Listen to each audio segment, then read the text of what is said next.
I second. Mark seconds, and I agree. That makes it unanimous. Now keep an eye on. And next part is the approval of the prior minutes that they sent us. I think it's been a week or two ago. I move that we approve the previous minutes. They were excellent. Jamie does good work. And I'll second them. Mark will second it. I agree, so that makes it unanimous. Special business, the budget committee. Mark, you got anything that need we talk about, or Carissa? No, I don't have anything this month. Okay, the recreation committee, being it's Derek and Mandy, two people haven't showed up yet.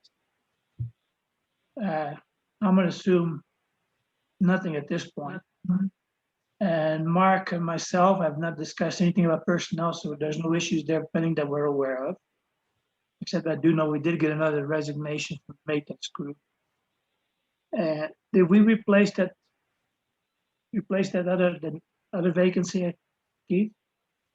Yeah, so just interviewed, we actually filled one of the positions, and then we had one from an individual we terminated.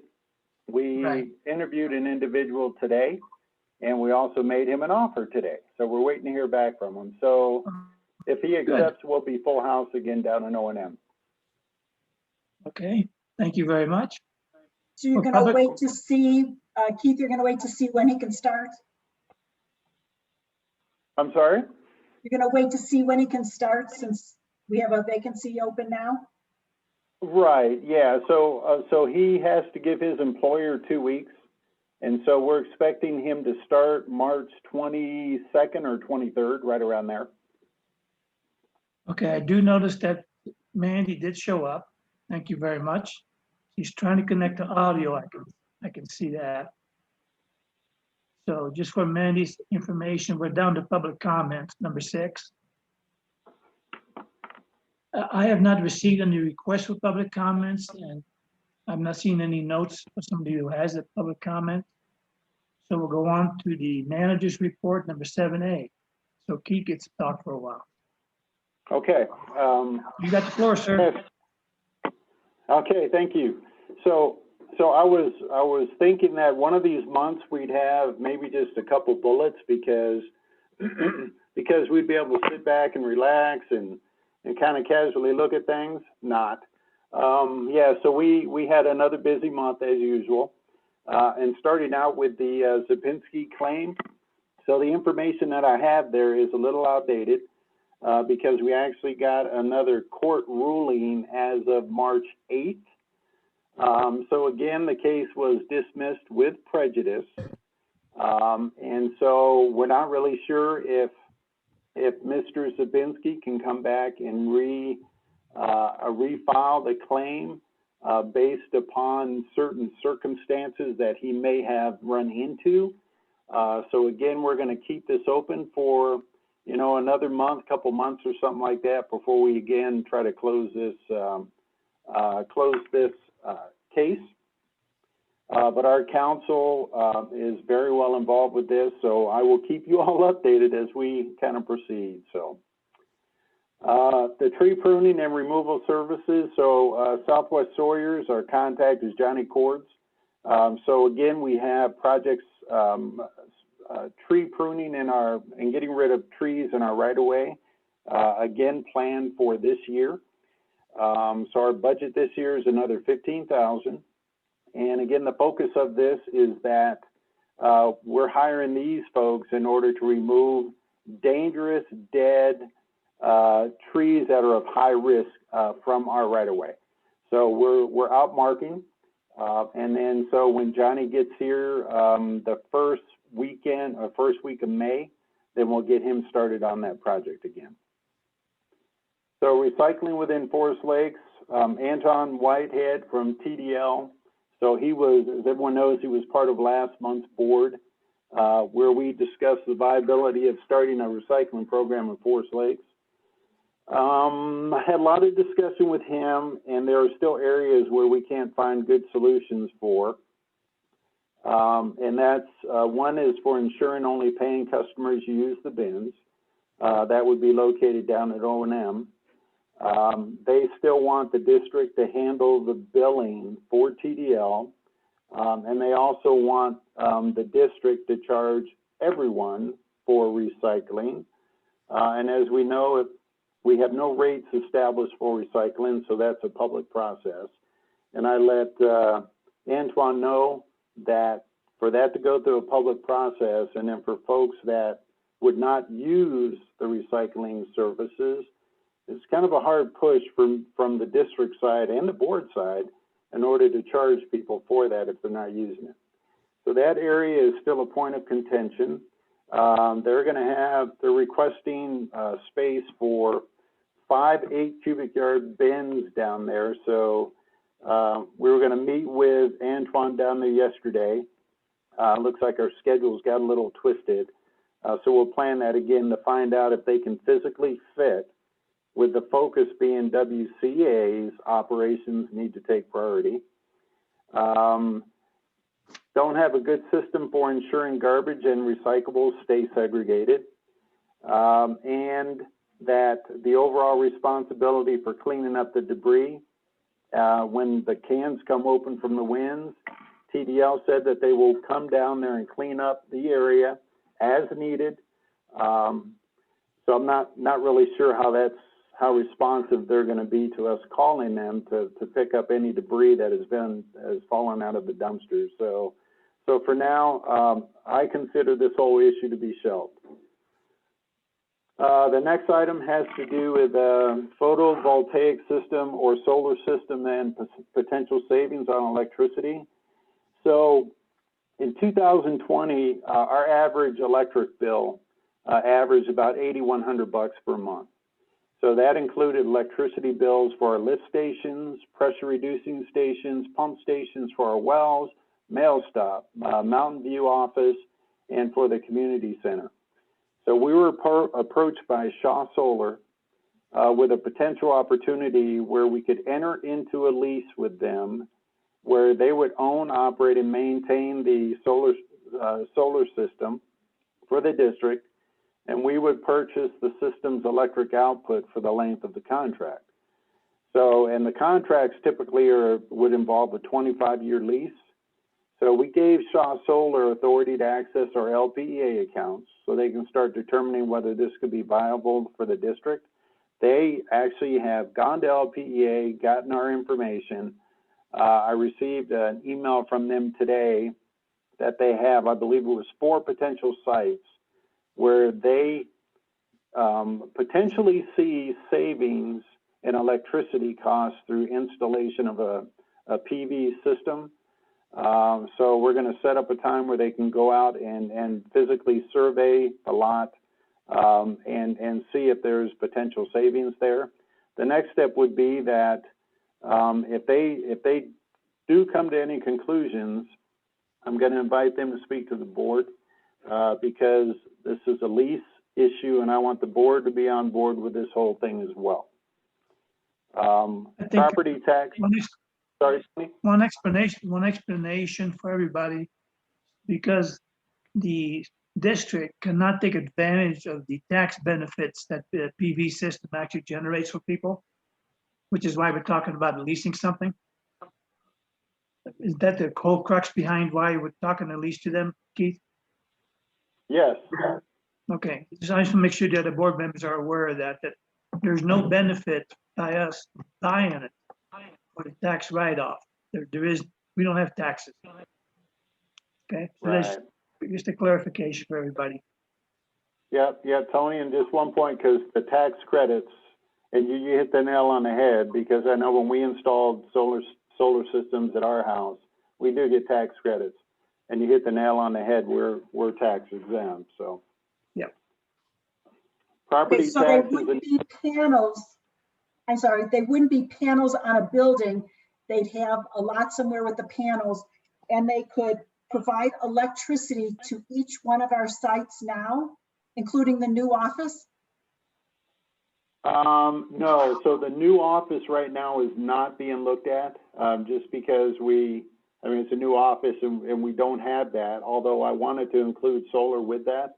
So the new office may be something that we look at a little further down the road once we get that constructed.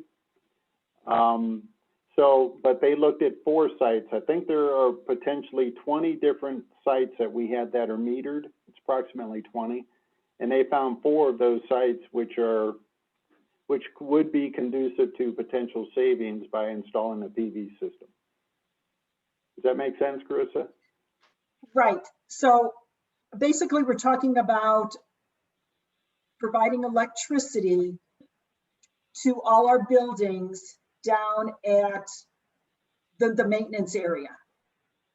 No, it's not to all of our buildings. No, it's only to, like, one was well number 1, the maintenance shop, and there were, let's see, there was the waste treatment building, and then there was a 4th one that after they looked at all the data they got from LPEA, they figured those 4 buildings are the ones that they want to focus on, where they could find savings. Okay. I think what's getting it confused here, Carissa, is the fact that we have multiple meters on the hill. Not everything runs through one source. So where panels can go is wherever a meter is. Okay. Correct. We'll see what the information they give us. Yeah, well, we'll see Yeah. what they come back with.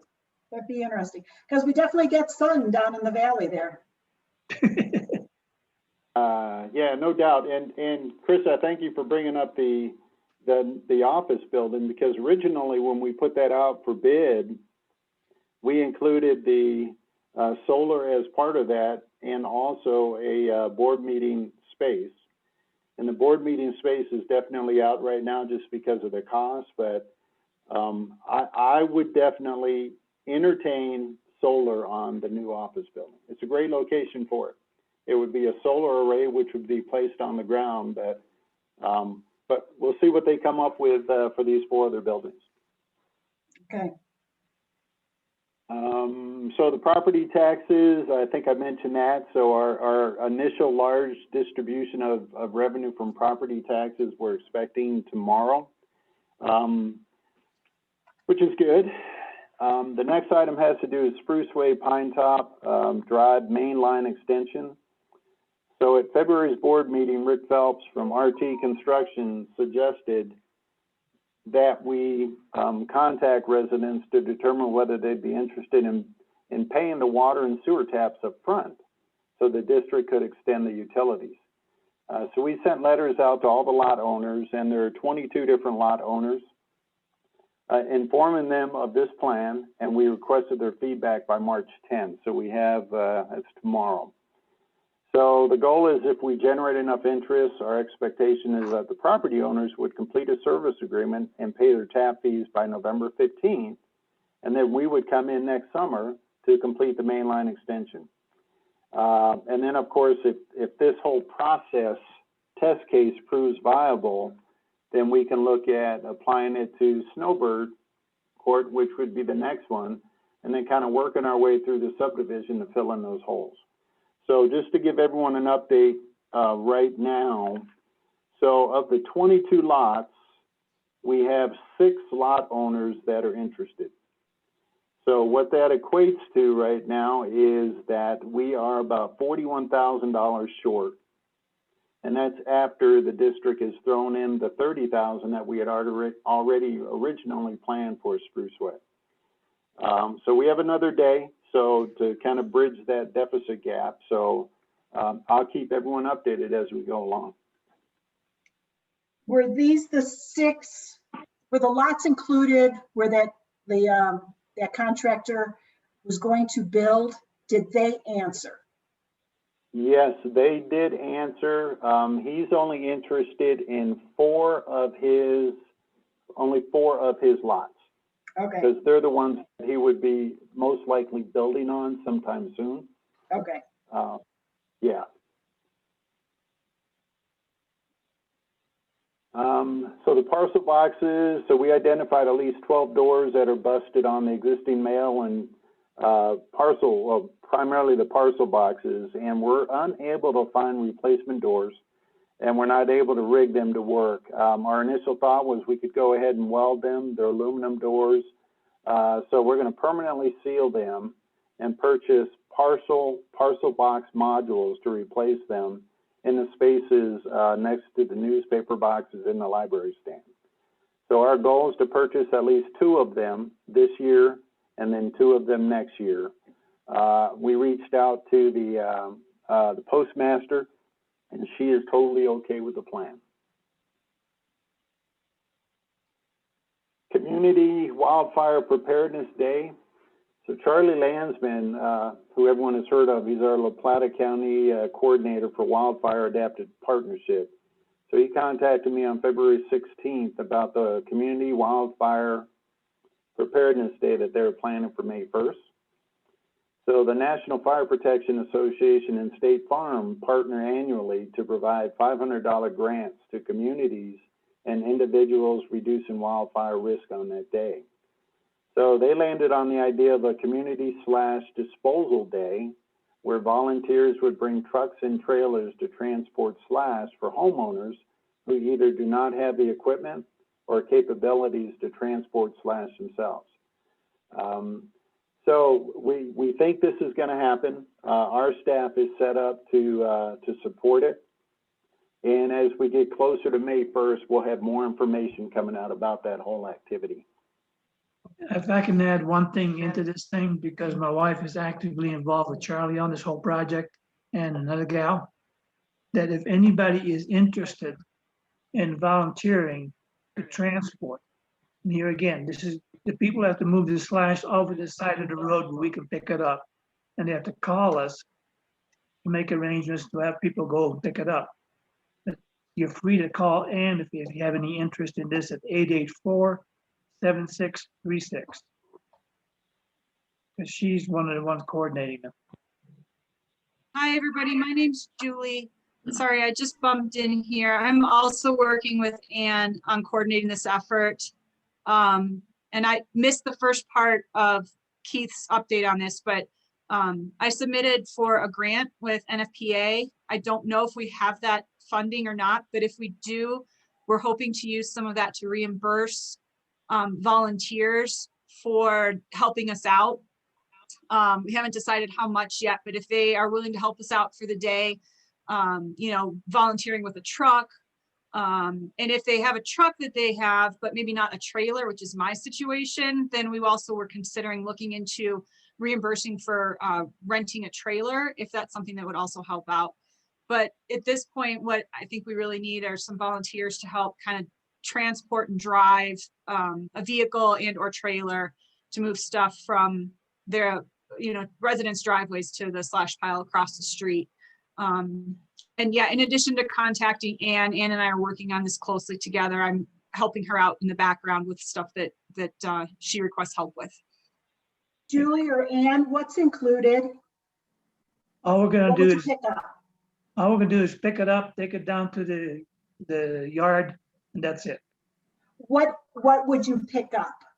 Slash, stuff that can be burnt. Yeah, so pine needles, smaller brush. We're not looking stumps. We're not looking for logs, stuff that would be, that can go in the curtain burner across the street. So smaller, you know, pine needles, pine cones, smaller limbs, that type of thing. Yeah, for people that have a truck without a trailer, Southwest Ag, we've been in contact with them. They will probably volunteer some trailers for us. So we'll have to go pick them up at Southwest Ag, use them, and then take them back. So, all right. Anyway, there's more coming on this. Keep an eye on the website. It will be posted.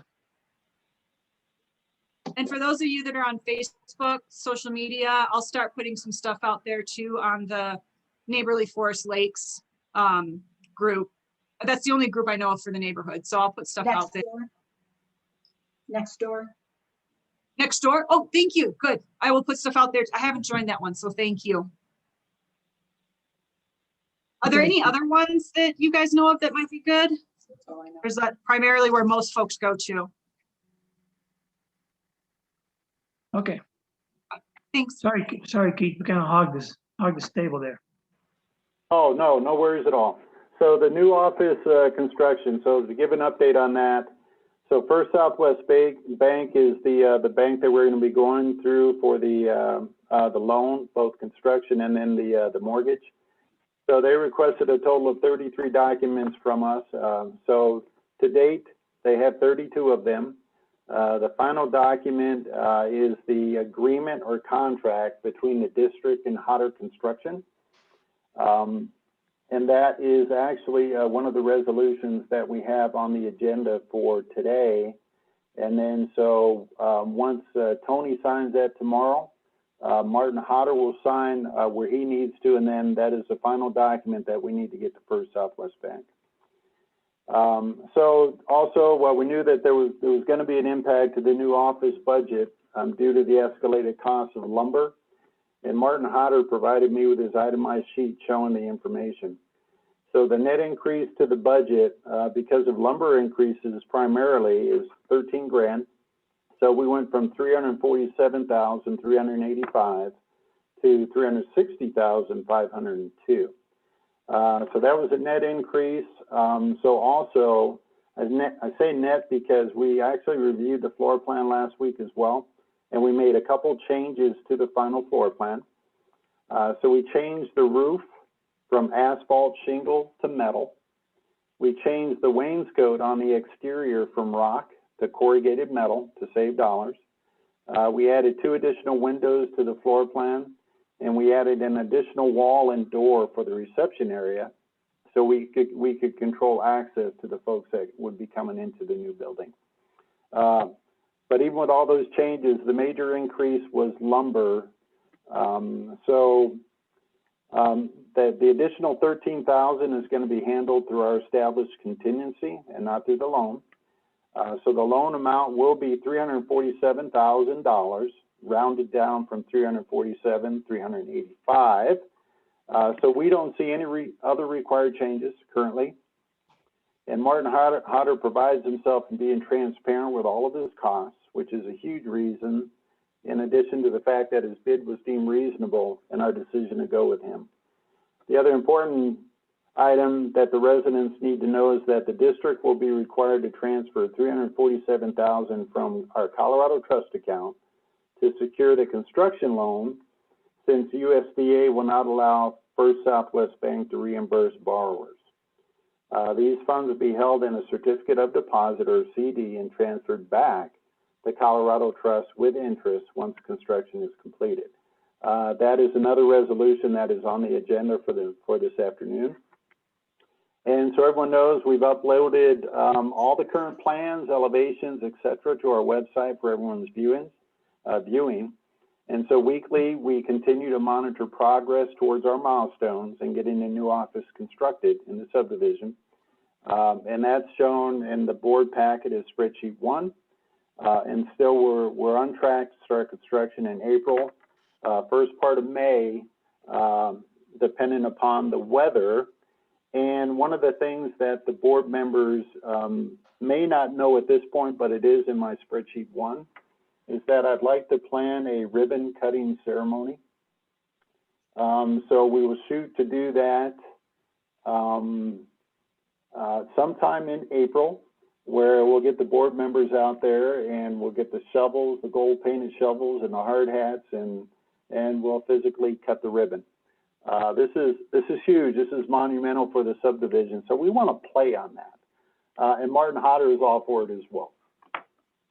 I'd like to add one statement on the construction about the construction loan. See, the reason that we're using our CD to secure it is forgoes all the inspections and stuff and the fees that we would have to pay to the bank to keep track of our construction. We will be responsible to check the timetable and the disbursements.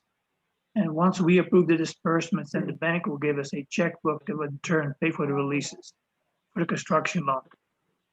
Because typically the banks want to keep their eye on it. They'll come out and inspect the instructions, the construction site, and the phases as you go through it, and they charge you fees for that. So we have probably foregone a good $20,000 worth of fees by doing the CD concept. Yep. Okay. Okay, And then the next item, okay, so the next item has to do with our financial audit 2019. And then so of the 8 findings that they had for that financial audit, we have 2 of them that are pending close. And so as we implement Cassell, which is our new government accounting software, we're going to make sure that those 2 items are incorporated in the implementation of Cassell before we close them. And so while all that was going on, our audit of our 2020 financials started on March 1st. And we're emailing our audit team a multitude of documents, and it's the same team or the same company that we used last year. We actually have a 3-year contract with them. So there'll be more information coming out about the auditing of our 2020 financials. So delinquent fee collections on vacant lots. So I briefed this a little bit last week, or sorry, last month, and so we found instances where we have 19 residents that are delinquent with fees such as water availability and road maintenance fees, and the total currently is about $17,000. So what we certify yearly to the county has to do directly with water or sewer fees that we charge, and that is the only thing that the county will certify for us. But through the dedicated work of the team here, the billing team here, we found where we had vacant lots that have slipped through the system over the last several years, and we found the total of 17 grand in delinquent fees. So I contacted our attorney to determine, to get advice on how we should proceed with those. And he recommended the same process where we send out notices of intent to file liens. And we give the 19 residents 10 days to respond. And then if payment is not received in those 10 days, we'll file the liens through the county. And so this week we'll be sending out those lien notices through the county to start that process. And how many are those? How many of the 19? Yeah, it was a total of 19, but when we contacted folks, there were some people that definitely were made aware of their delinquency, and they came in and they did pay their fees. I would have to ask Barb what the total number is going to be. Barb, I'm not sure if you're on right now.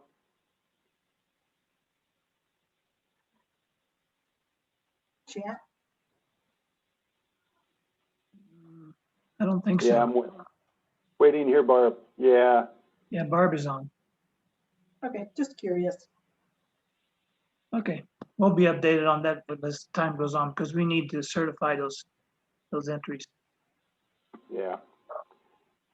So Okay, the O&M Winter Quality of Life and or Operational Improvement Project Initiative, and that's a mouthful right there. So in the manager's report, I showed the bathroom, the restroom renovation that the O&M team completed throughout the winter, and because not as busy as they are during the summer because of downtime with plowing snow.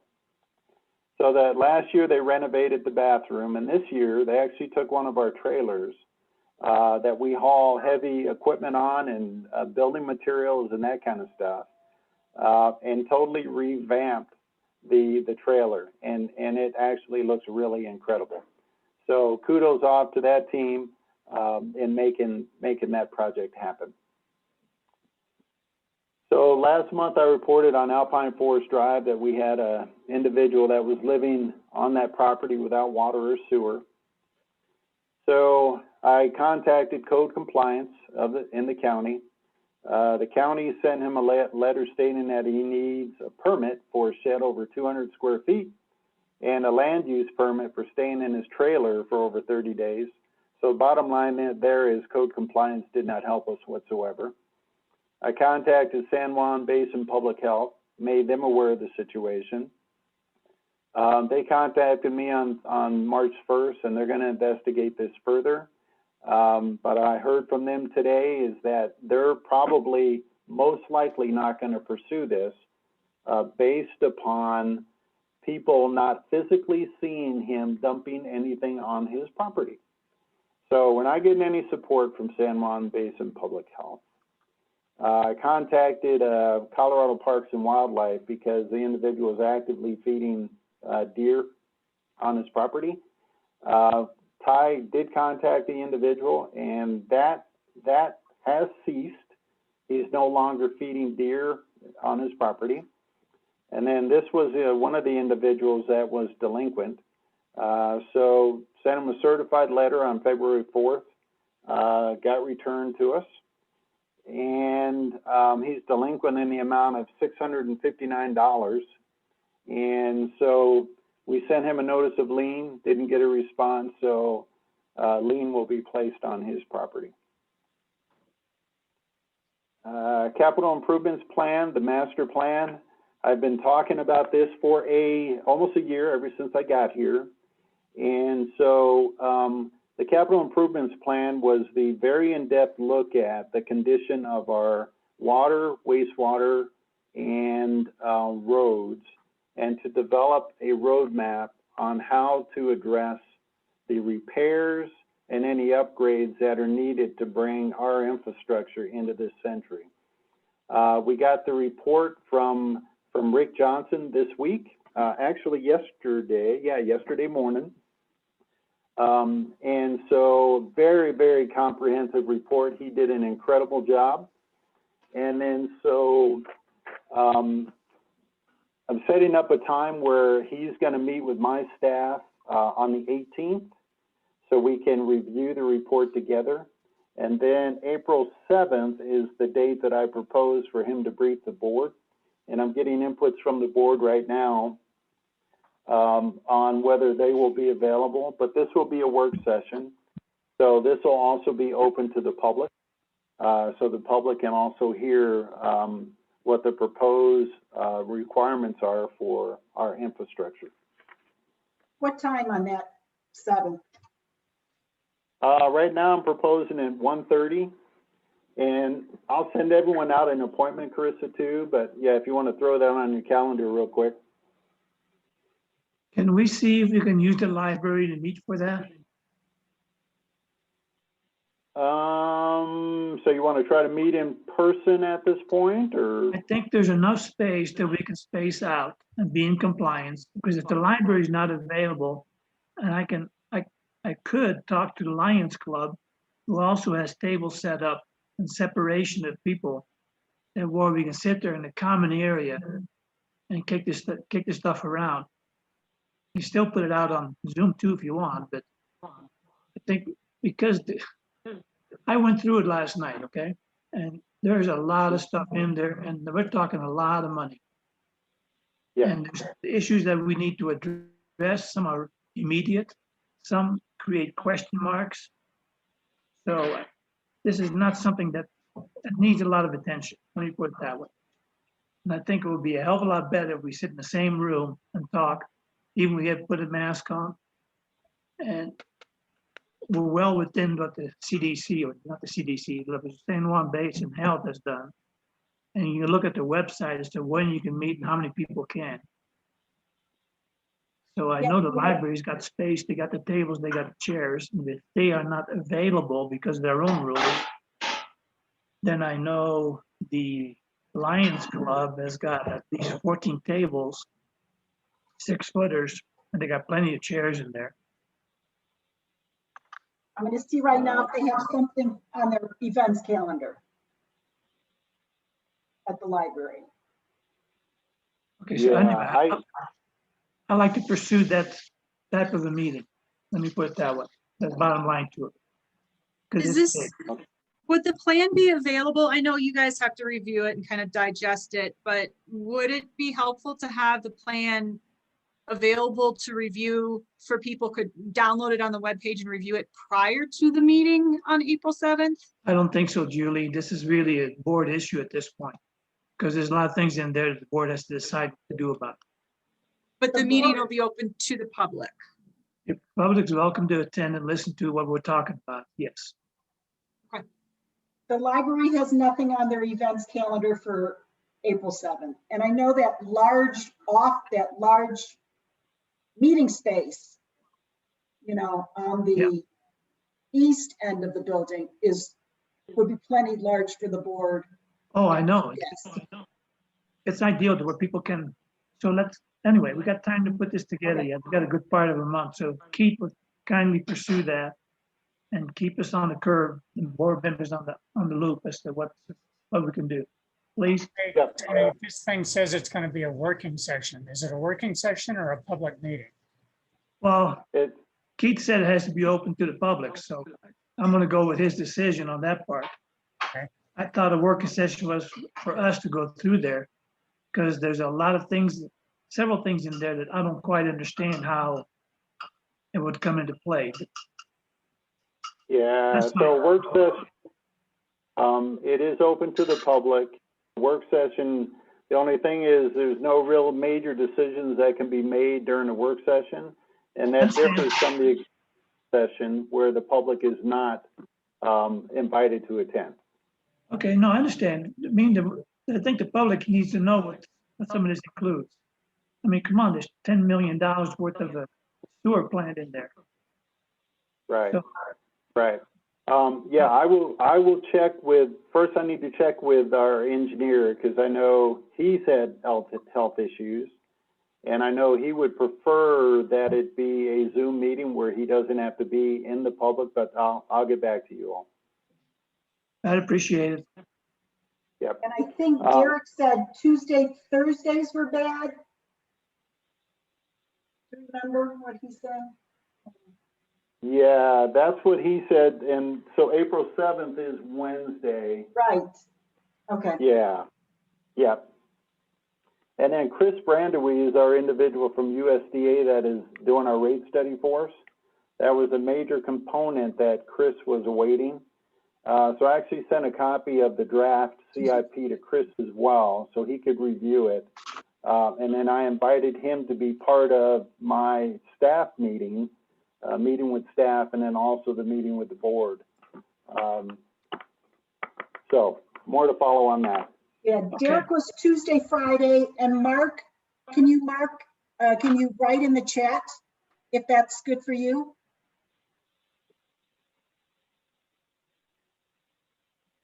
Or can you talk with your computer, Mark? Oh, he needs to turn him on. He's I'm still on mute. sorry, I didn't catch your question. Is April 7th good for you? I was looking at your last email. At the current time, I would say yes. Why don't we plan on it? My trip will probably be shortly after that. Okay, sounds good. Okay, and I'll confirm that, time, location, and all that kind of stuff here in the next week or so. Great. Next item has to do with County Road 501, the intersections of County Road 501, Alpine Forest Drive, and Service Road intersection improvements. So at the last meeting, board requested I communicate further with La Plata County to determine whether improvements would be required at the intersections, primarily on the county's portion of County Road 501. And I did contact their Public Works Director, and he provided me with a response that I then sent to the board to get the board's response, because I'll just read so the public is aware of what he wrote as well. So in the second sentence, let me read the whole thing. So Keith, as a little background, see attached, and he sent me a document, which was a platting document. So he said the county added the northbound right turn lane in 203 at nominal cost when they replaced the old Walmer drawbridge with a box culvert just south of the entrance, and had to repave County Road 501 as part of that bridge project. So he sent me the plat, and he said the service road, and the service road is the north entrance. So Alpine Forest is the south entrance. said the service road was never permitted by the county as a legal access to County Road 501. And he understands it was originally used as a construction access, as there was a large arch over Alpine Forest Drive. So in regard to the need for additional turn lanes, he continues, he suspects the warrants have been met based upon the amount of development in Forest Lakes, and that would typically be confirmed with an engineering study of potential access improvements. He says, due to the unconventional layout, and he puts in parentheses, insufficient separation between the two entrances, they suggested in 2015 an engineering study would be required before additional turn lanes, access improvements could be designed for Alpine Forest Drive or the service road. And he concludes it that the discussion to participate in a traffic intersection study at that time stalled due to concerns by the district board of the potential outcome. So that is essentially where we're at right now, is that the outcome that may come from this engineering study is that, I mean, I guess I see a few different things, that if service road was never permitted as an entrance, one potential outcome to this could be that what comes back from the county is that they request that we close that service road. Or another potential outcome could be that if we want this project and do push it, that the county may come to us for some funding support. So that is kind of where we're at right now, is whether or not we want to pursue the engineering study. And, well, that's kind of the bottom line at this point. Keith, But how much you would the did- engineering study cost? Go ahead, Mark. What's that, Mark? How much would the engineering study cost, or is that something they would do for us without an expense?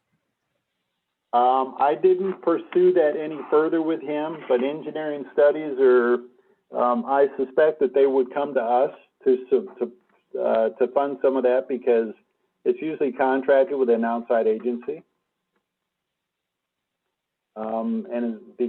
And we are we're the owners of those two entrances, so I suspect they would come to us for some of that. I have no idea what the dollar figure would be. You did send that to us, and or it was part of a attachment, and I read all that because I found it very interesting that we had an arch over that, which would have been pretty. And I got the same idea, Keith, that I think they would have us close one of the roads. That's The just arch, the feeling I okay. got. The arch was very pretty because I remember seeing it when I first came up this way. But the issue here, I think, is really my concern. I think, and I would agree with Carissa, I suspect if we did something, they're going to make us close it. Because there is two crossovers. So I'm not so sure with all the projects we got going on with the CIP and the building of the office that we need to put some more money out to do something else that we could probably push off for the time being. And then when everything else settles down and we know where the overall CIP issue is going to go, we can always come back and revisit this. So I would suggest that we just shelve it for the time being, which evidently is what they did back in 2015, excuse me. So unless somebody's got something other than that, then I think the direction we're going to give Keith is, thank you very much, put this in the something to do list. No other comments? Keith, why don't you just move on then to number 7. Right, so if I could jump back on the delinquent fees. So of the 19, we have 7 of those that are to be liened. We have 5 where we did collect fees, the delinquent fees. And then we have the remainder of those. It looks like we have a little bit more research to do on those. Oh, good. So we did collect some past dues. Yep. I got it. You're on TV. You're on TV. Okay, so next thing has to do with the water tank repairs. And I kind of briefed this last time, and as I was throwing the names of the tanks around and all that kind of stuff, you know, I was just waiting for people's eyes to roll back because I wasn't sure where the board, or if the board knew where all those tanks were located. So I've got a diagram that shows where they're located, but from a status standpoint, so ICI in Farmington is scheduled to be on site March 15th to start the interior coating and repairs of the Pine Ridge tank. So repair of the pinhole on the Green Ridge tank will occur at that same time, so we can recommission that tank and get it back in use. And then exterior coating of both the Pine Ridge tank and the East Pine Top tanks will occur this summer as weather warms up. So in the 2022 budget, we will budget for the same complete interior and exterior work on the second Green Ridge tank. And then formal inspections of all of our 5 water tanks will occur this summer as well because they are due. So Unit 3, so based upon the board's direction from the executive session meeting, I contacted Rick Johnson to provide us with a cost estimate to provide water and upgraded roads to and within the unit. So based upon the 1985 resolution where the district stated that it is not feasible or cost effective to provide those upgrades, the cost estimate from Rick is going to be instrumental. So we'll need this information to seek Board of County Commissioner approvals to amend the service plan to delete the requirement for the district to provide public infrastructure upgrades to Unit 3. So in the meantime, I spoke with Neil Starkeybaum, who's a La Plata County Community Development Director. I spoke with him last week about Unit 3 relative to the issue of them providing building permits that would allow people to live off grid there. At the end of the conversation, we both concurred that having a united front between the district and La Plata County would be in all of our best interests. And so here are a few questions that I asked the board to mull over. So, and I'll read it. So, is the FLMD Board of Directors and District Manager willing and prepared to fund projects in the amount, not sure what that amount is going to be, to provide water, sewer, and road improvements, potentially sewer as well, to and within the right-of-way in Unit 3? And I think the response to that is probably no. The board is not willing to provide that. But I won't answer for the board. Well, if you look at it, Keith, if you look at our CIP, okay, the last thing we need to do is add to the CIP a whole different issue, which is Unit 3. Yeah. And the CIP does not address Unit 3 to the best of my understanding.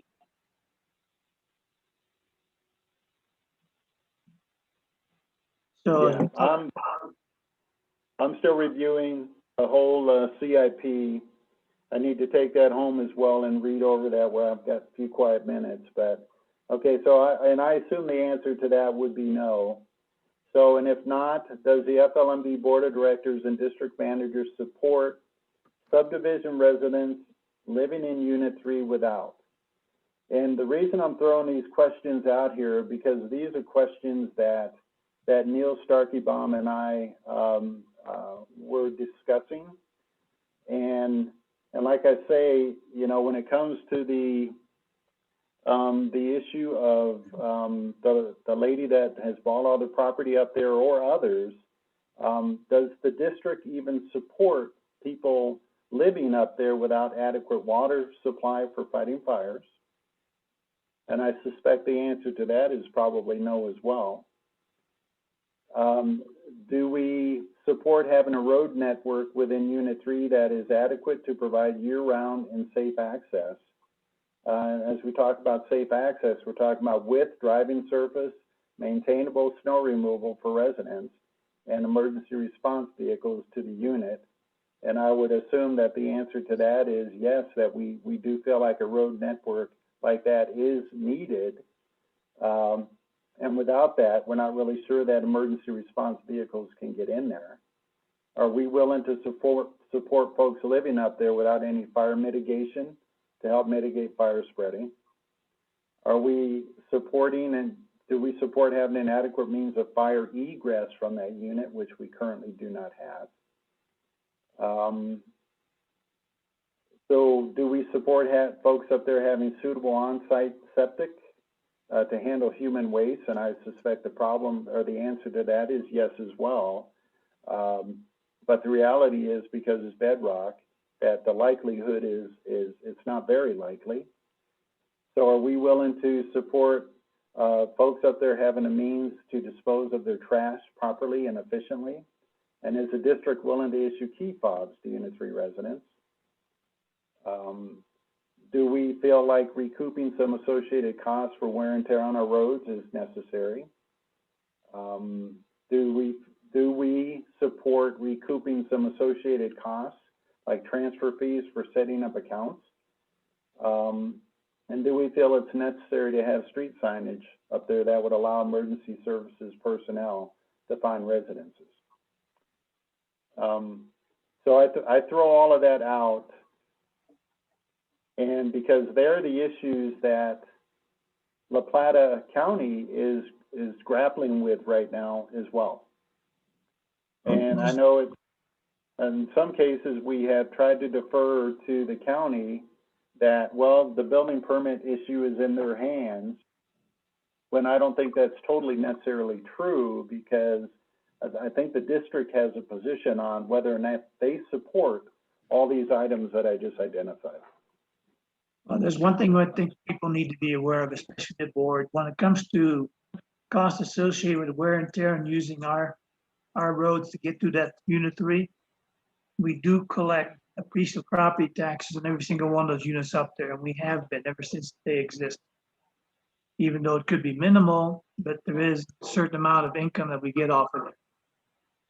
And the board members need to be aware of that. Because Well, and most of while I these, see the cost involved on a lot of this, the thing that scares me the most is the fire risk for the rest of us living in this neighborhood. oh, it is a real risk.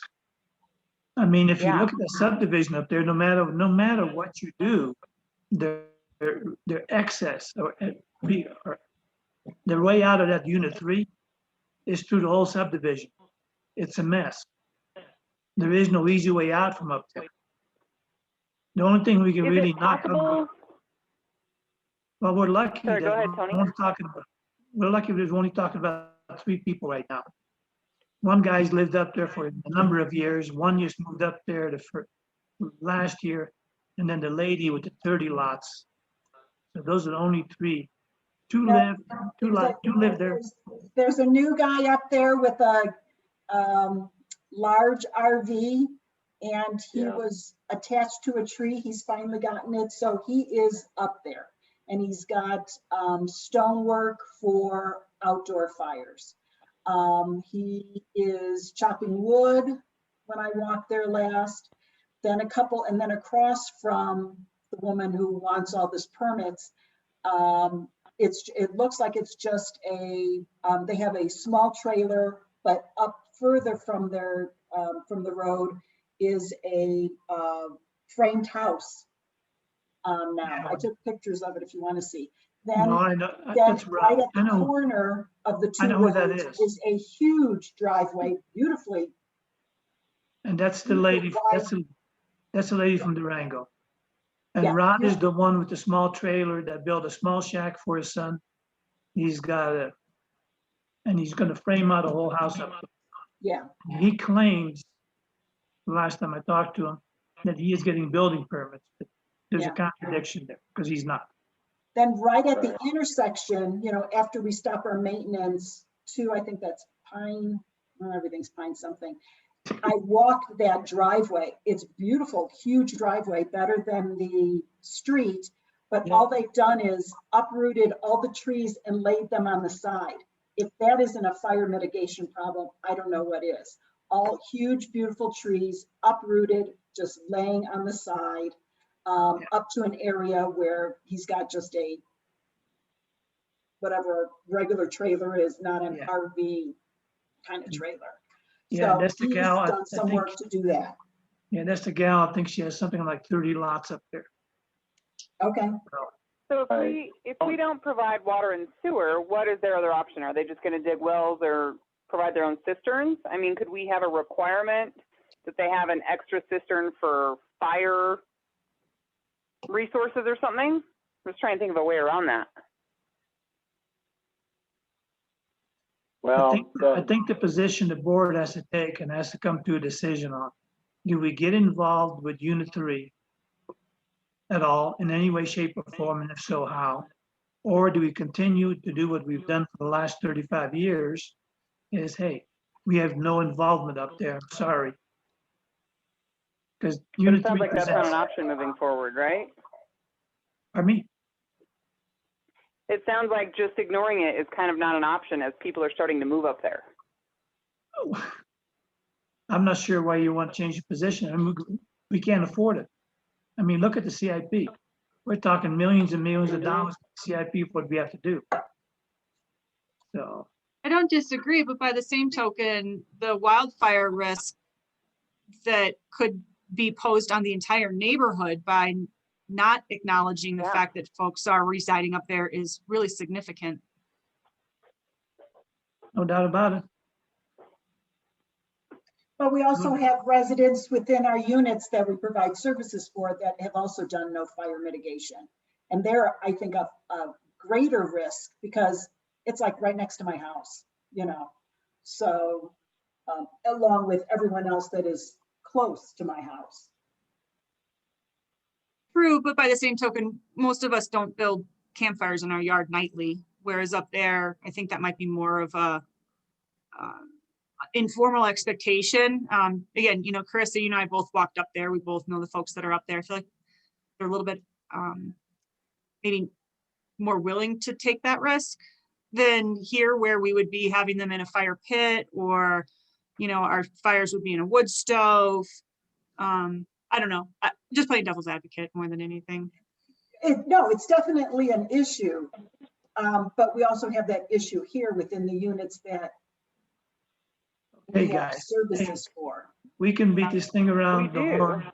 Hey, guys, we can beat this thing around 10 times, and we have more than once.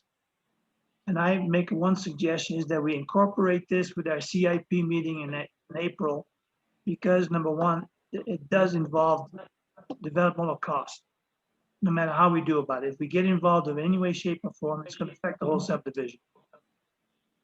So, and this is not, there's too much at Hey, stake. Tony, I'm sorry. So, and I didn't want this to go off into the public infrastructure upgrades discussion, because I don't think I agree with you. I don't think that that's going to be feasible to do that. The reason I brought this up is, and I'm going back to the original point of the United Front that the county is looking for, and I think that we owe them, because they're making decisions based upon what happens in the subdivision. And they're, every time I turn around, because I called them last week to find out where they were with this whole Unit 3 and Candace Mann issue, with her wanting to live up off grid up there. And Neil Starkybaum turned to me or on the phone and asked me, how does the district's board of directors support them issuing building permits for people to live up in Unit 3 with the issues that I have laid out in my manager's report? So we've got the fire egress issues, we've got fire mitigation, lack of fire mitigation up there. We've got access that firefighters cannot get in there. So does the district's board of directors support them issuing building permits for people to live up in Unit 3? I would say My own no. opinion, my opinion is no. I I haven't agree. supported it. Go ahead. I'm sorry. I haven't supported it before. The board voted 6 months ago to not support anything up there. And I have no reason at this point, even though I like Rod very much, but like I told him when he did that, you're crazy going up there like that.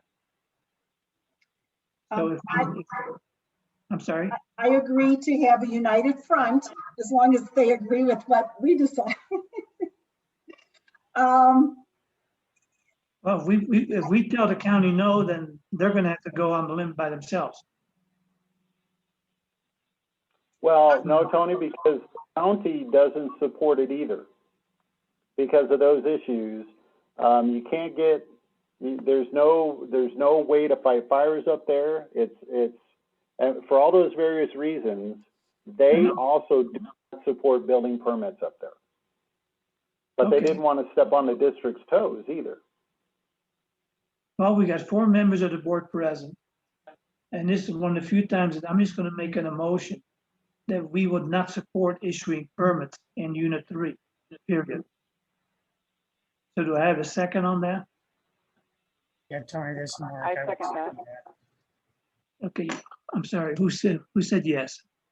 That was Mark. Mandy? Mandy? Sounds like Okay, all so- of us. So Mandy said yes to a second. I think we've pretty much talked about it. So a vote would be, I'm just gonna do a roll call. Carissa, are you in favor of telling the county we do not support it? Yes. Tony is in favor. Go down the list. Mandy? You in favor of not supporting? She said, Mandy? Right, I was your second, yep. Okay, that's right. Mark? Yes, I'm in favor of not supporting. So we have 4 votes. Derek, of course, being absent.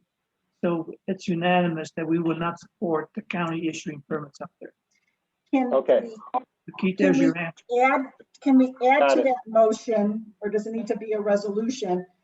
I'm not in favor of street signs. I'm not in favor of putting any money towards road improvements. I Is think, that I don't think part of- I don't think we need to dissect it. I think basically, if we don't support the major issue, then the rest fall in the same umbrella.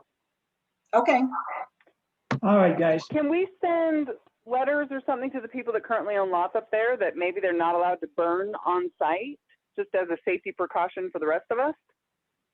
The one person that burned on site here a couple of months ago, the fire department sent him a letter. So we do have the Okay. support of the fire department. If somebody starts doing that, the Upper Pine will help us to try to Okay. mitigate that. As far as an overall issue, Unit 3 is going to be a problem no matter how long we live here. Sorry. so we still have the issue of supporting them to dispose of the trash in the key fob. No, because they're saying no to everything. We're saying no to everything. Yeah. No for them to use our roads. Well, they do pay taxes, so we cannot tell them not to use our roads. Okay, Because like I said, we do collect taxes. I think the last number we estimated was something like $18,000 a year is what we get off those lots. And that's probably changed by now because that's 2 years old. and that's because they own land. They own land and we have the assessed valuation, and we get a certain percentage of that, the mill levy. Okay. Keith, is that going to be a problem with the county? No, I don't think that'll be a problem with the county with us putting our foot down and stating our position. No, I don't think that'll be an issue with them whatsoever. They were looking for that. Okay. All right, guys. Okay, 3 more. Let's move on. Let's move on to Casella County. Yeah, Thank you so we are implementing, we're moving forward. So we're currently enrolled in webinars for Excel design, payroll, utility management / direct pay, accounts receivable, invoice options, and general ledger accounts payable. And that's going to be March 9th through March 30th. So Jamie and Barb are very busy with those webinars as we implement this new accounting system. So e-bill signups, we currently have approximately 271 residents signed up for e-bill and would like to encourage all to take advantage of this service. All who are registered for e-bill will transfer over to our new system once it is implemented. And the new system is going to be called Invoice Cloud, and that will offer several different payment options at your fingertips with convenience. So we're pretty excited about allowing or having that option for the residents to pay their bills. So the wastewater treatment plant discharge permit, nothing heard from CDPHE. And that concludes my report. Thank you very much, Keith. We appreciate it very much. Yep. Let's see, Jim, you're up. You still there? Hello, Jim. Yes, I'm here. You're up, man. All right. It's your nickel. I got to turn down the speaker. Okay. I was getting a back feed on it.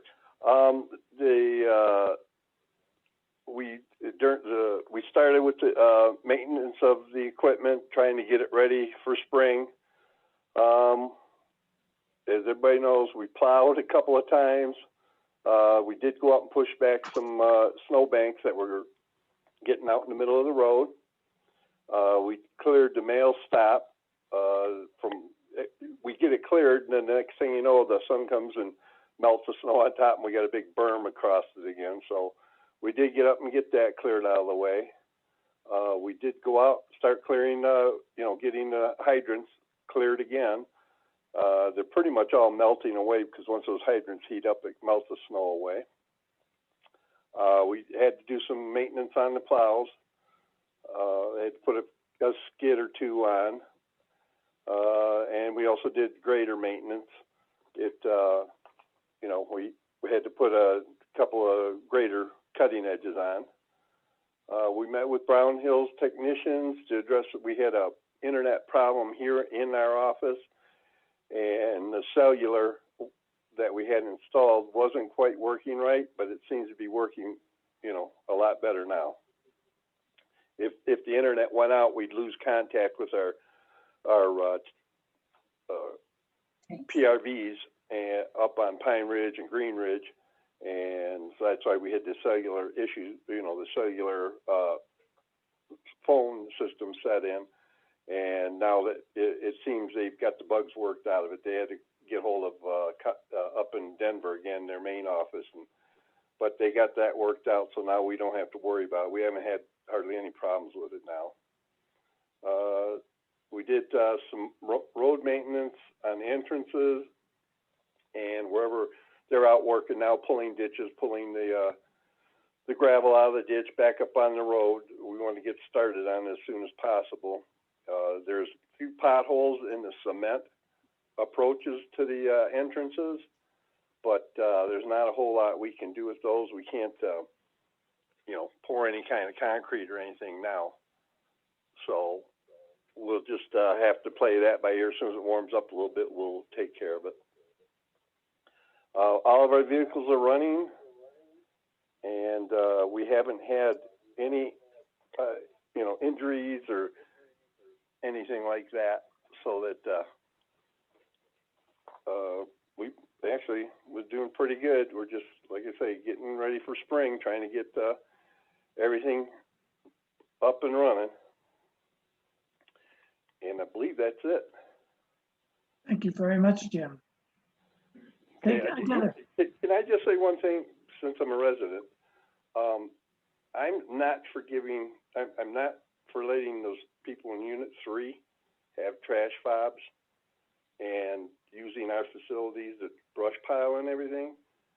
You say we get some money from them. That's 9 people down Pine Tree Drive pay more than what they do for, in taxes. So I don't think that's, it's not fair to the rest of us because we're paying for that road and for our services. They're not. They should not be able to be using our facilities. So, thank you for Jim. I don't know. I'm picking up static from somebody. Hey, Jim, I got one curiosity question. Are you familiar with those steel ramps that military uses? Everywhere. Alexa, play my music everywhere. Robin, we can hear you. Sorry about that. Okay, what was the question again, Tony? Well, those steel pads that the military uses for temporary airfields and stuff like that, that interlock? Yeah. You think something like that would help us in that entrance? that the service entrance more than anything else. They stop those potholes. I don't know.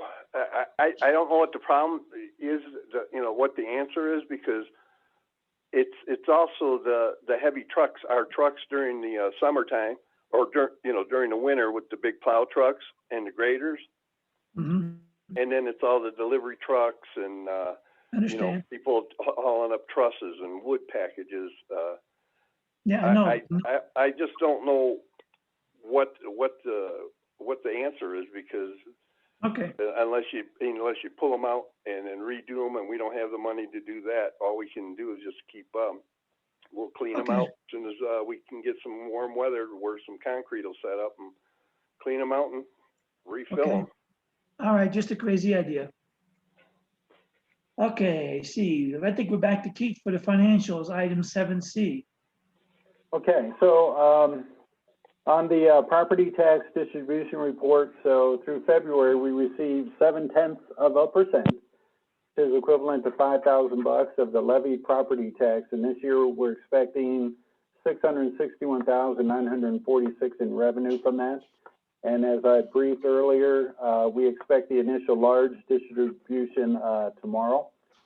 So on water pumping, from last month to this month, it dropped about 1 million gallons of water between our 4 wells, which is kind of surprising with all the folks that are still home, but I guess folks are slowly getting out and getting back to work.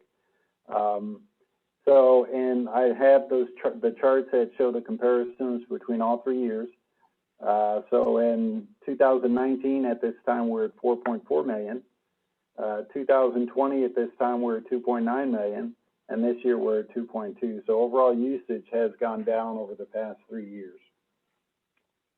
So the income to expense report, as you can see in all of the 3 categories in the overall, the expenses are slightly higher than what is budgeted at this time, which is normal, until we start seeing the additional distribution of property tax funds coming in.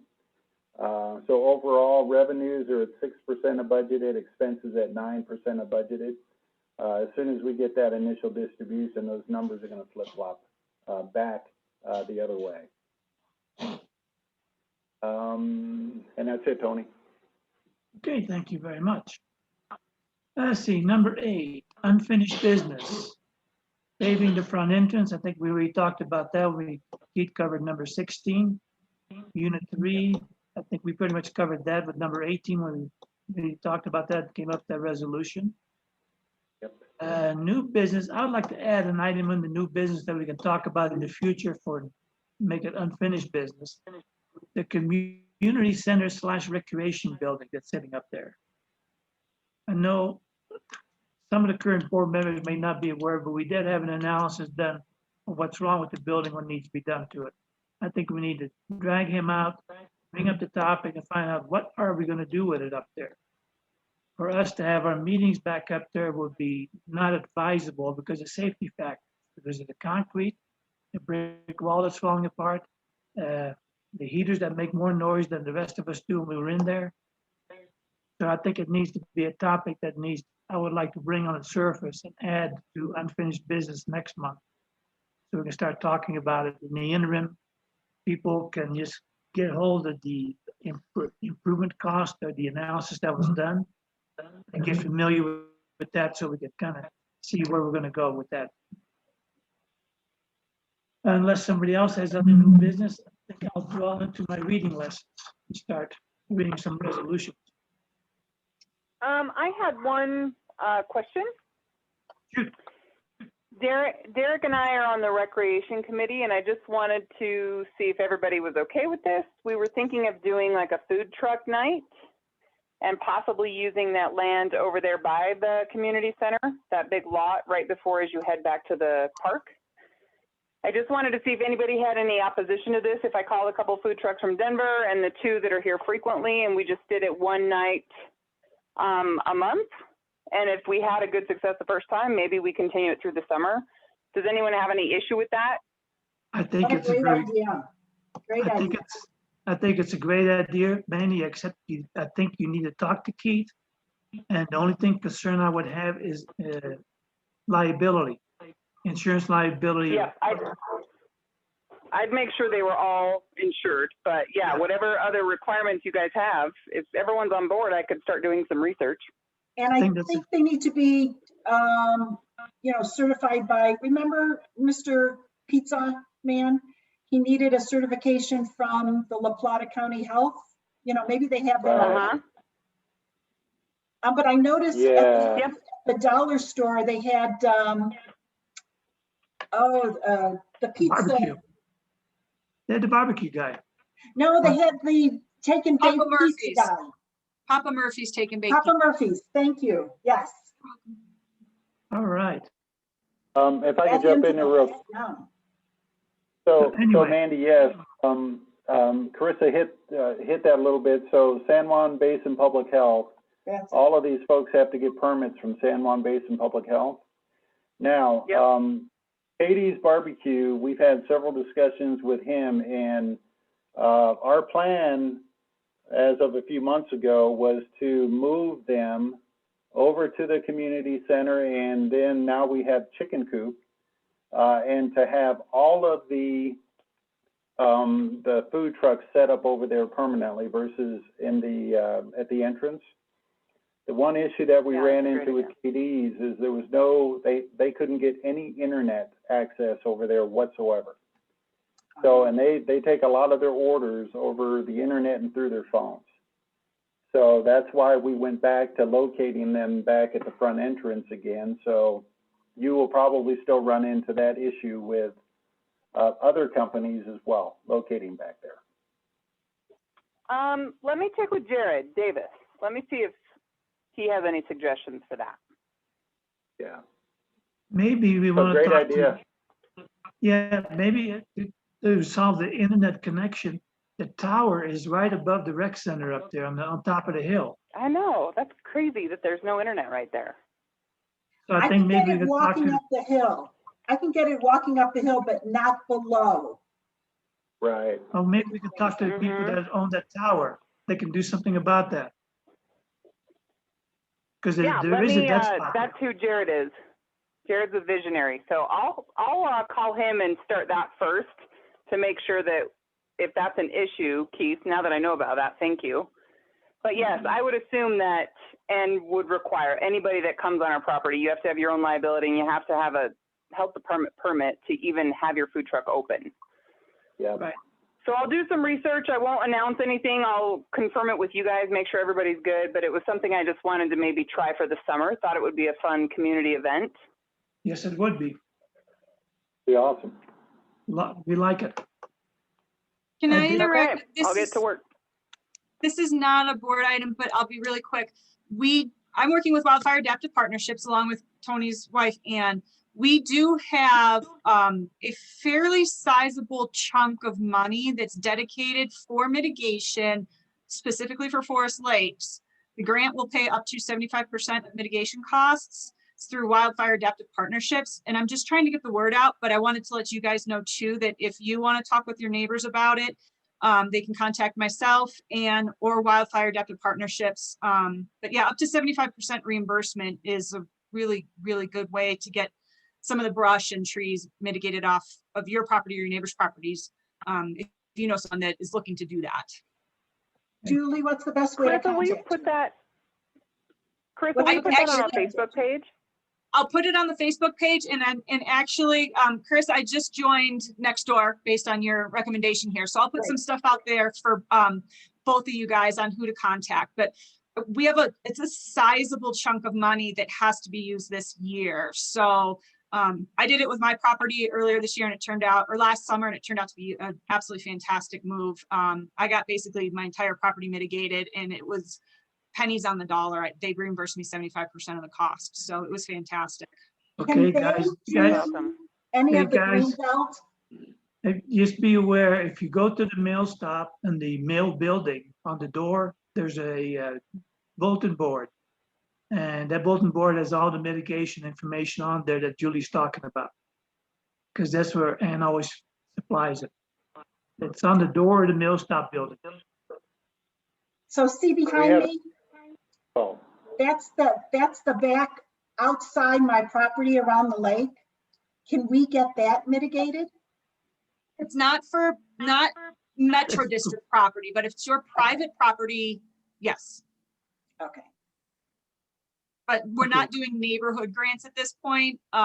We could pursue that, and that's something that maybe we would pursue next year, or the year after, is doing an actual assessment of community property, Metro-owned property that needs to be mitigated, and then submitting for a grant for that. We could absolutely do that. The money that we have allocated already for Forest Lakes for this year, that's what's cool about it. You don't have to compete with any of the other subdivisions around here. Is dedicated specifically for residents of Forest Lakes, property owners in Forest Lakes to use. And it's a sizable chunk of money. that's nice. Yeah, Okay. yeah. So if you guys want to spread the word, and I'll put some stuff out on Facebook and on Nextdoor. You guys can reach out to me and some other contact information. We can go from there. So Thank you. One item we forgot to cover, guys. Derek has been absent from the meeting. I'm sure there's a good reason for it because I know he's so timely. You do need a motion to basically approve his absence as an authorized absence from the board meeting today. I will make a motion that we approve Derek's absence. I move that I'll we. second it. Second, Carissa. Tony, Mandy, how far in advance do you want to know? I will miss one meeting coming up this summer. How Oh, far in just- advance do you want to know? just drop me a note before the meeting, that's all. Okay, I'm assuming something came up at school that prevented Derek from signing in, because I know he signs in from the high school. right.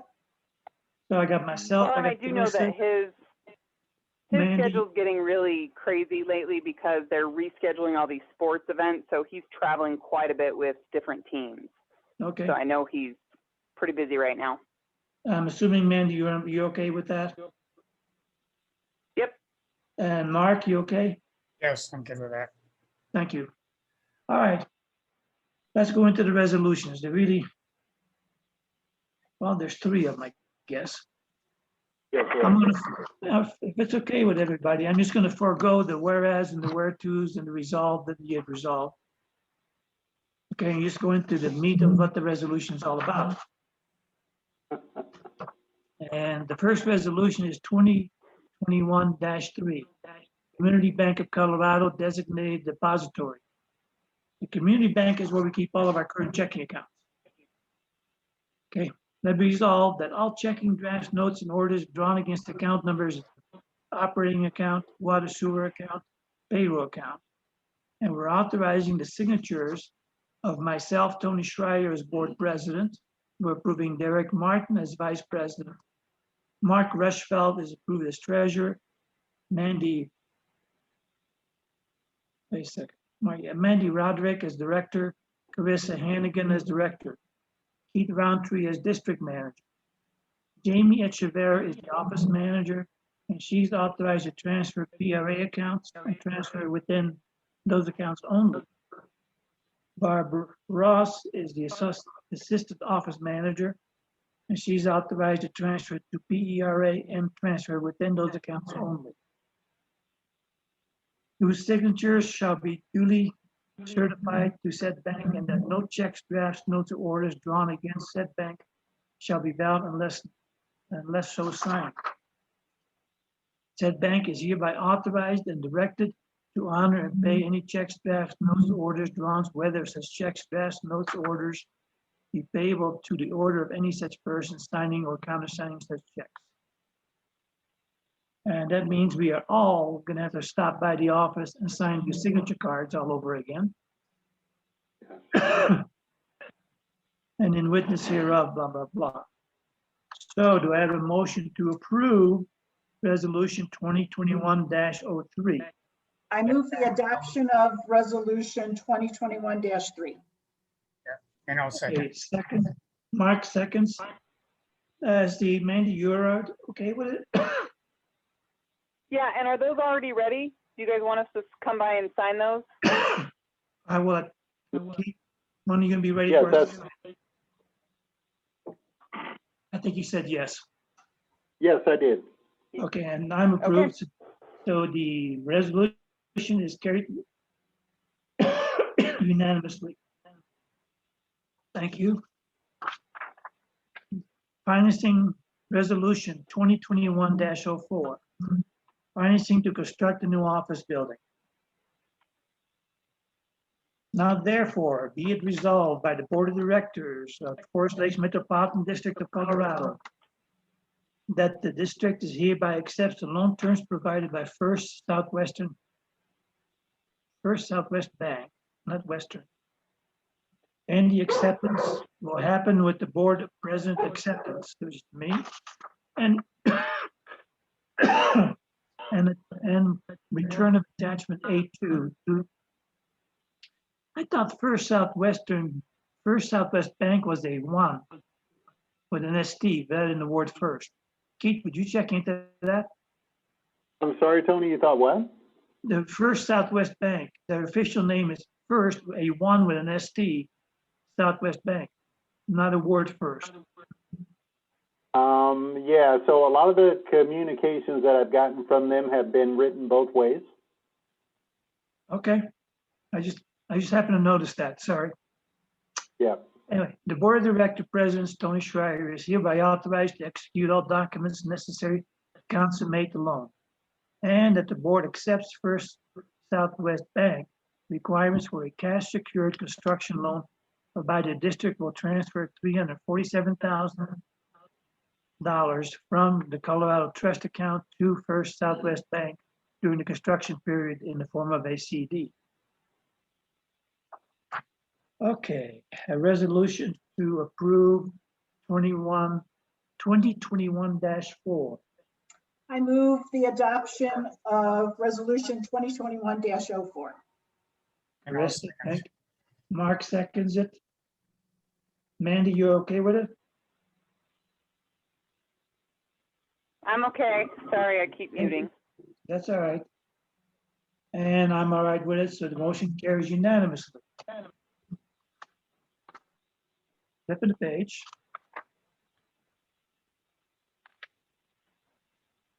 Proposal to loan terms, I know what that are. I'll sign that tomorrow. I know I'm missing one more item. Yeah, Oh. there's a resolution 2021-05, that's authorization to enter construction. Yeah, well, it says resolution, okay?